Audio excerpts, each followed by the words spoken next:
welcome back for another thrilling episode of Splatoon 3 gameplay.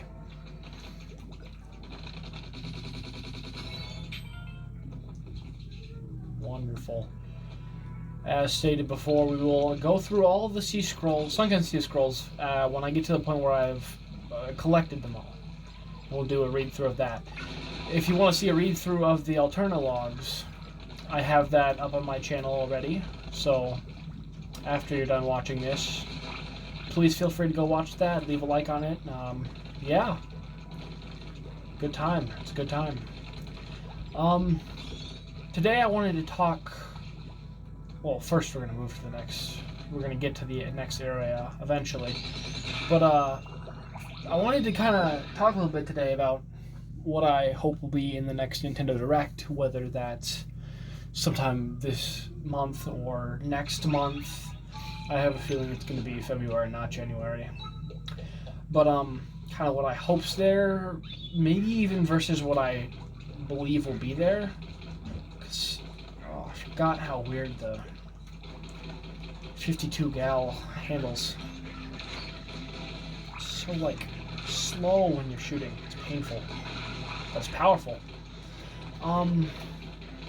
Yeah. My kind of hopes for... there's another... Oh, hopes for Nintendo Direct.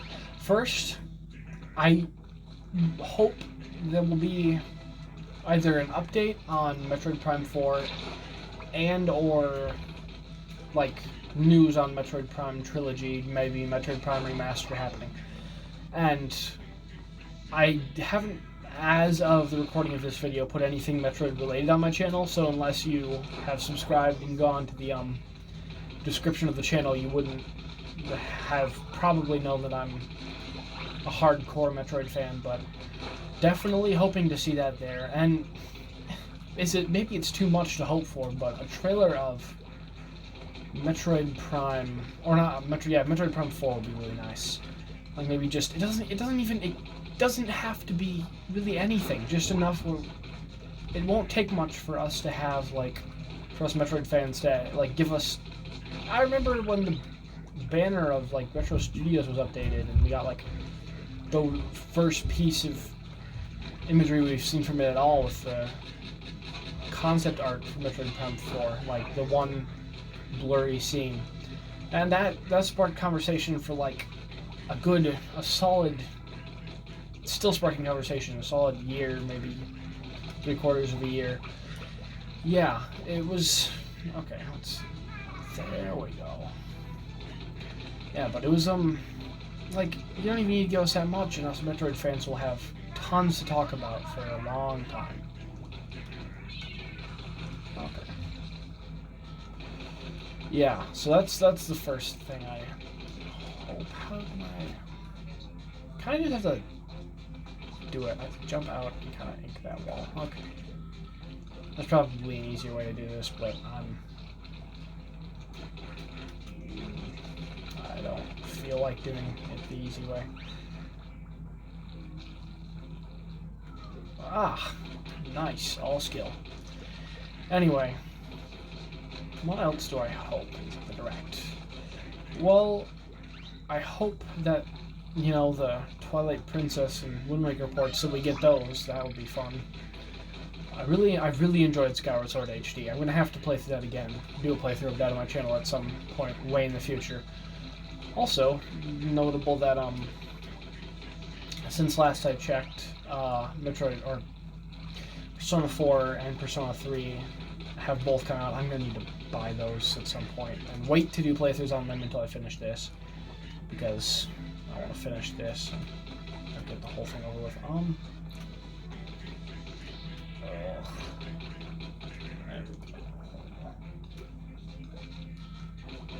That did nothing. Okay.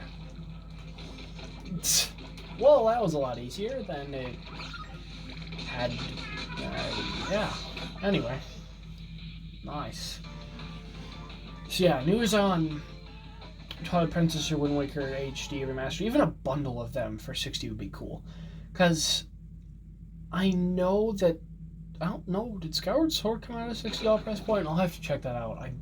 When I got it, it was like $55 $45. Definitely was cheaper than $60. But I mean, I would pay $60 for them individually, but it feels like they should make it $30 for each.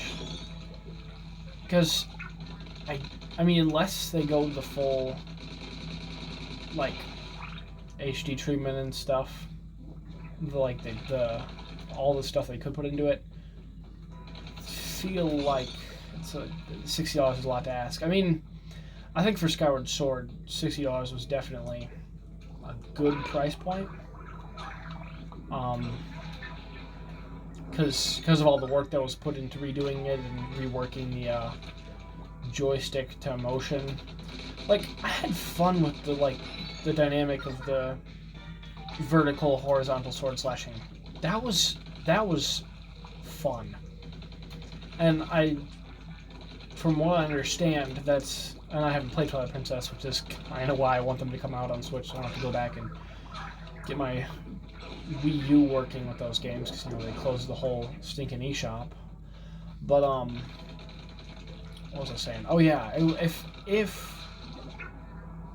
if motion controls, if I'm correct, motion controls were a way to slash your sword and use your bow in Twilight Princess, and it'd be cool if they made that, like, they worked that into the sword slashing, because I feel like they got a really good kind of hybrid going with the slashing with the sword and using the buttons.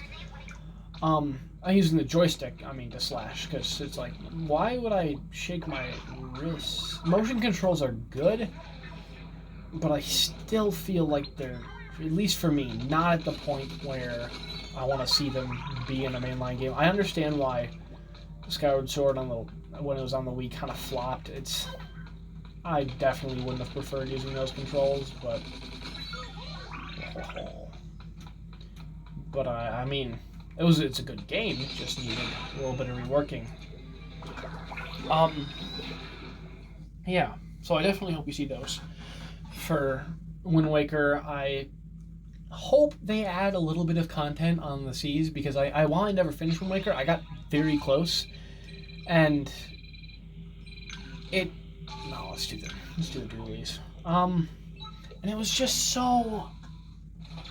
it was a fun game, and once it got going, but it was so slow most of the time. Like, when you were out in the ocean, it's like, well, what am I doing? I'm just wasting a bunch of time going from one location to another. It's fun, and I love the concept, but you make like Breath of the Wild and put a few more things to do out there, I mean, they don't have to. I'd still play the game. I'd still thoroughly enjoy it, because it was indeed a masterpiece. But yeah, so definitely hope those are at the Direct. What else? It'd be too much to ask for Minecraft Java to come to Switch. It'd be better than what we have now. What else? I mean, there might be a new Mario Kart DLC wave. Okay. No, I'm not gonna get splatted by you fools. There we go. Yeah, probably more Mario Kart DLC. Here's something there's more hope than, like, grounded in reality, and that is, I hope they come out with a Metroid. No, why do I keep saying Metroid and Splatoon when I'm not referring to them? Ocarina of Time and Majora's Mask remakes. And I don't just mean using the 3D, like Majora's Mask in 3D and Ocarina of Time 3D, because while those were great renditions of those games, they could still be improved upon. The saving system could be improved upon vastly. I'm talking more than just, oh, hey, we put it on, virtual console kind of thing. And even then, the Wii U had, I feel like, the upper hand on that, allowing you to purchase them separately instead of having to pay for a subscription service, and not just having that always when you had your console. Even physical copies of them would have been fun.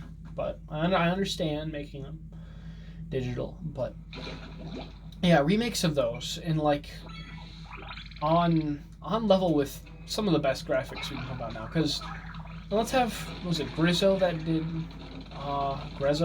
the Record Time Majora's Mask 3D. Or even, maybe even having Mercury Steam do it. And now I don't know if Mercury Steam has the right. We'll have to leave that for another time. Let's see how much other the rest of the fuzzy ooze we can eradicate. Yeah, so hopefully... What did you find? Hopefully we can get a good company on remaking those, and I would be so happy if they went out. I mean, some people would be disappointed, like, oh, really, Ocarina of Time, Majora's Mask, and not Twilight Princess and Wind Waker? Yeah, I'd be happy. I'd be happy. I love those games. Those are like the first games I ever played. Anyway, that'll do it for today. So, thank you for watching. Please leave a like and subscribe. As always, guys, please leave a like and subscribe and turn on your bell notifications to see all the latest videos on my channel.